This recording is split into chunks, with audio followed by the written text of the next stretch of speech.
வாழ்க்கையில அவருடைய கிருபை தான் நம்மை நடத்தி வருகிறது. கிருபை தவிர வேற ஒன்றுமே இல்லை. ஸ்தோத்திரம். அதனால இந்த உலகத்துல கிருபை இல்லாமல் மற்றதெல்லாம் இருந்தவர்கள் இந்த பூமியில இன்னைக்கு இல்லை.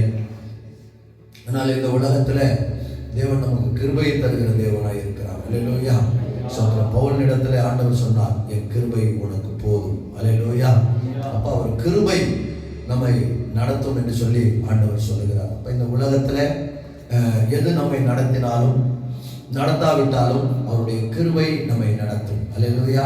அப்ப நாம் கிருபையை நாம் பெருக்கிக் கொள்ள வேண்டும். கிருபைகளை நாம் ஸ்தோத்திரம் பண்ணும்போது தேவன் நமக்கு கிருபையை தருகிறார். அல்லேலூயா.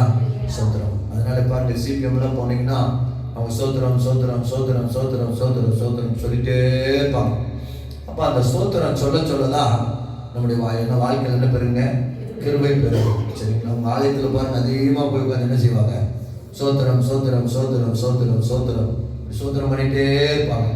சோத்திரம் பண்ணும்போது என்ன செய்யுங்க? கிருபை பெருகும். கிருபை பெருகுனா சபை என்ன செய்யுங்க? வளரும். கிருபை பெருகுனா சபை என்ன செய்யும்?